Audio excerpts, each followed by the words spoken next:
Hello, I am Craig Kleinsteiber and I did my presentation on Honda warranty. So the overall goal to this project was to really understand the whole warranty process behind automotive warranty. The things I'm going to cover during this presentation: the warranty process, basically a summary of how things go, and then CSI scores and the role that they play throughout the warranty process, and then my key takeaways and changes towards the end.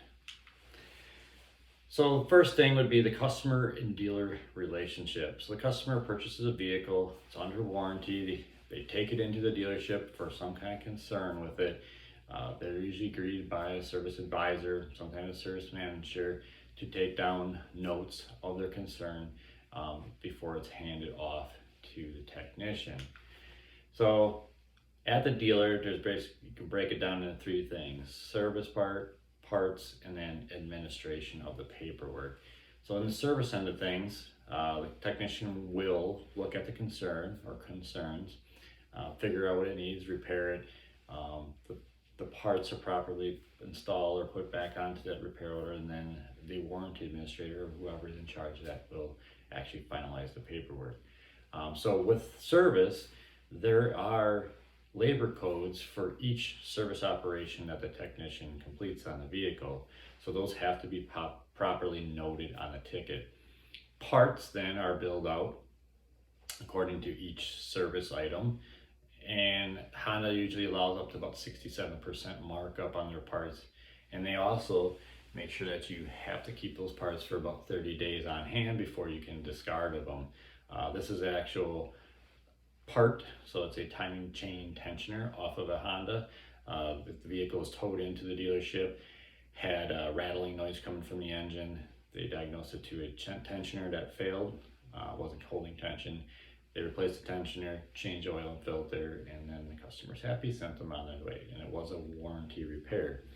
All right, so they usually have to hold on to them because if they see a run of issues, if Honda's seen some issues going on with the vehicles or certain parts on a car, they will get those parts back, kind of look through them, figure out what's wrong, make changes, and then obviously fix the product from there.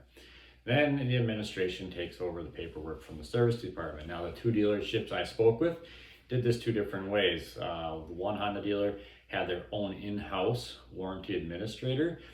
She handled all the paperwork at the dealership, made sure all the I's were dotted, the T's were crossed, made sure all the correct labor ops were used and the proper parts were on the ticket. Once that was done, she would send it off to Honda, and then Honda would reimburse the dealership.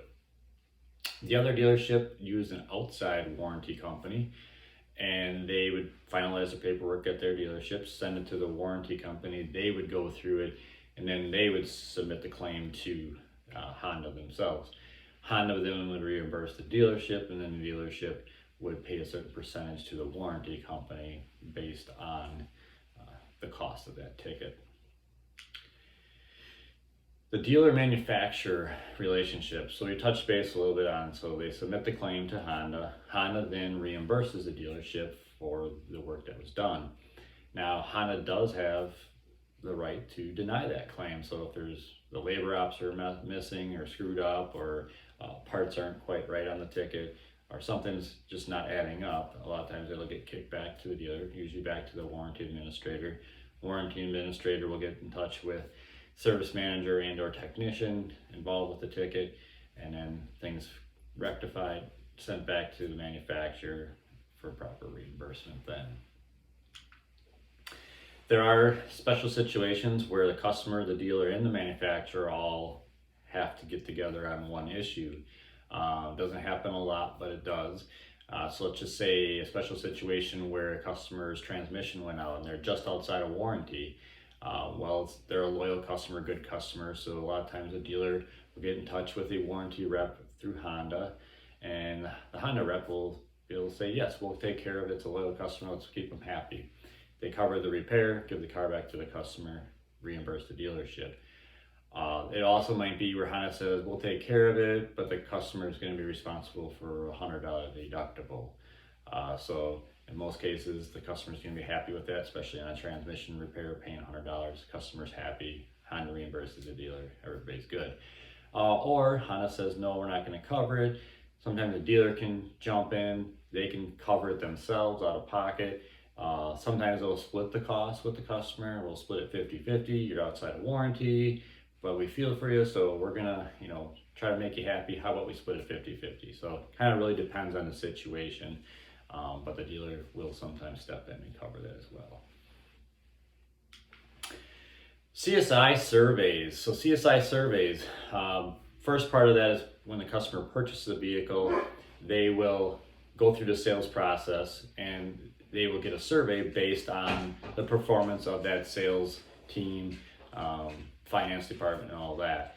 And then the service side of things, when they bring their car in for service, they also get a survey on their experience, how they were treated, things like that, through the service department. So when we're dealing with warranty work, that's where we're going to focus on. So Honda scores the dealer's performance based on surveys received from customers. Honda then shares those with the dealership, and the dealership kind of shares it with employees. And Honda can, at that point, incentivize the dealer for having great scores, sometimes monetary. So it could be a very big deal for the dealership, or they can penalize the dealership for poor scores. So in some cases, if they're poor enough, they could even shut a dealer down. So it is a pretty big role that these surveys play at the dealerships. It's become kind of the key to dealership survival sometimes. So changes to processes then are made based off of these services. So whether it's at the dealership level or the manufacturer level, they can make changes based off of these customer surveys to make the business better or keep it going strong. Part of that's going to be a dealer really educates customers. The ones I talk to, they say that they put a lot of emphasis into educating the customer on making sure they do fill it out, how to fill it out, the effects of the surveys. They spend a ton of time at the counter with the customer trying to educate them on how the system all works and how they should fill it out.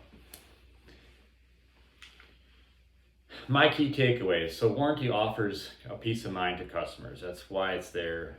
Also there to basically keep them happy. So you want customers returning.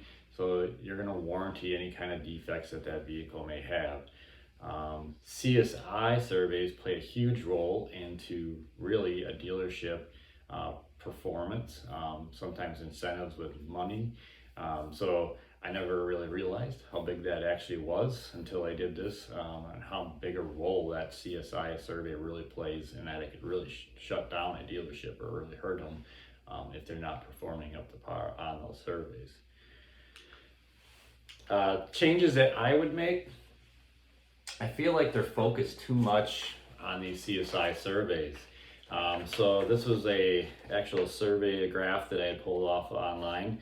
It's Honda's spending on marketing, and prior to 2016 they were around $1 billion a year, and since then they've been up to about $1.4 billion they spend in marketing, trying to get new customers in. I feel like they should focus more on customer service, customer satisfaction, and not spend so much money on the marketing side of things. I feel like if you're really good to your customers, you wouldn't have to try to keep continuing to get new customers. You're going to have repeat customers. They're going to tell friends to come in. So I'm pretty big on that.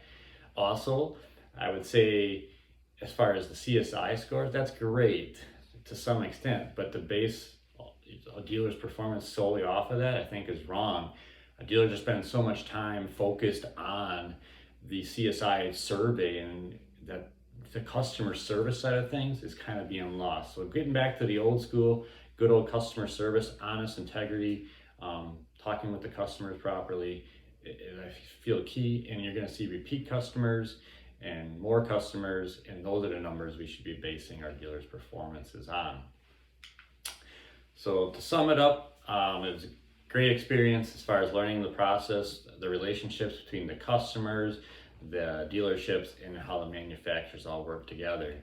Ultimately, in the long run, they're focused on the same goal, and that is to get customers and keep them happy, so they return happy customers. So happy customers, thriving business.